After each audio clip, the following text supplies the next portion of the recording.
not sure whether, I think it's the learning process more than typically the evaluation process that's starting to actually show an increased focus. Because generally, I mean, I don't know if it's completely true, but I think generally you get better by getting more focused. So I think the issue for big global organisations like VSO, and VSO is a reasonably big organisation, it works in 25 countries, used to work in more, but we focused down over the last few years, so 25 countries in Asia and Africa. Through historically international volunteers, so Chris was a volunteer, Sylvia was a volunteer as well. I was a volunteer 25 years ago. And, you know, but we also now work with community volunteers, lots of, you know, thousands, tens of thousands of community volunteers, so it's part of our approach, so we work with all different kinds of volunteering. But the issue, I think, in all international NGOs is the focus on trying to read the local context and let people make local decisions makes it very difficult to actually agree on certain focus areas. So even if you say, so if I look, you know, last year, I had a really good look across our work on health education, livelihoods and governance. And if you plot it, which nobody had, if you plot it as a portfolio across the 25 countries, you see lots and lots of small projects.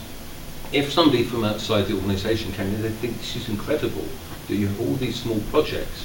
Where is the actual, you know, beyond health, for instance, where is your focus?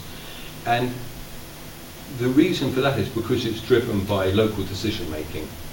Because in an organisation like VSO, like many NGOs, you know, you want to put the local context first.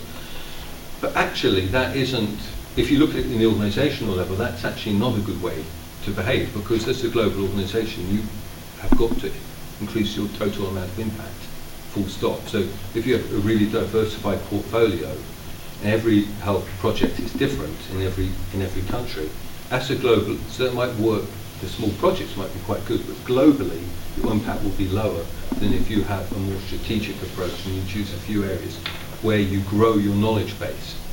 So how do you grow? So the organisation, so if you look at VSO's knowledge historically, the knowledge sits in its volunteers and the partners it has. It has no organisational knowledge, particularly around how to do health.